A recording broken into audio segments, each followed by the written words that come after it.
This chart illustrates the timeline of America's major global conflicts. World War I required 1 year and 7 months of American involvement. World War II took nearly 4 years. Vietnam dragged on for nearly 2 decades. But the recent military campaign against Iran took exactly 32 days. In just over a month, the United States military systematically dismantled a sovereign powerhouse. They obliterated a standing navy, wiped out an entire air force, and eradicated the leadership structure of the world's leading state sponsor of terror. To understand this rapid escalation, we must look at the preceding 47 years. This was a regime that routinely exported violence through proxy networks, claiming the lives of hundreds of American service members with roadside bombs, and orchestrating massive strikes like the 1983 Marine barracks bombing in Beirut. For decades, multiple administrations tried to manage this escalating threat through diplomacy. They attempted to secure peace through agreements, most notably by flying $1.7 billion in cash to Tehran for the 2015 nuclear deal. Previous attempts at containment relied on the assumption that the regime would prioritize economic stability over nuclear status. But as enrichment reached weapons-grade levels and missile ranges extended to reach the American homeland, the previous strategy of management became a direct existential risk. The immediate moral urgency escalated following the brutal atrocities of October 7th in Israel, carried out by proxies funded and directed by the regime, alongside the suppression and death of 45,000 of their own protesting citizens. This map highlights the Strait of Hormuz. It is a vital geographic choke point connecting Middle Eastern oil producers to the rest of the global economy, and the regime held extreme leverage over it.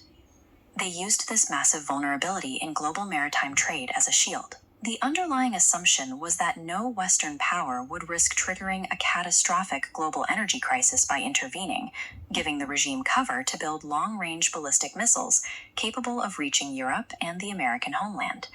Past efforts to sabotage the nuclear program were met with threats to shut down the Strait, effectively holding the global economy hostage. To break this cycle, top military planners determined that the only way to stop the nuclear program without triggering a global depression was to systematically delete the entire military apparatus that protected those choke points. But before initiating a massive strike in the Middle East, the U.S. had to insulate its economy from inevitable shockwaves hitting the global oil market. The precursor to the Middle East campaign actually took place in South America. In a matter of minutes, U.S. armed forces seized Venezuela, taking control of the largest proven oil reserves on Earth. U.S. oil and gas production surged past Saudi Arabia and Russia combined. Paired with Venezuelan reserves, America secured absolute energy independence. While allies watched global gas prices violently spike, the U.S. economy remained insulated, experiencing record stock market highs. By detaching the American economy from Middle Eastern energy, the U.S. removed the enemy's primary leverage. This absolute energy monopoly allowed the military to execute a highly destructive campaign without triggering domestic financial ruin. The initial move was Operation Midnight Hammer. B-2 stealth bombers systematically obliterated the regime's primary nuclear facilities, turning their most advanced sites to dust. Instead of capitulating, the regime immediately began rebuilding their nuclear program at an undisclosed location. That triggered Operation Epic Fury. The United States unleashed an overwhelming, unyielding kinetic strike across the enemy's entire defense base. The resulting devastation was total.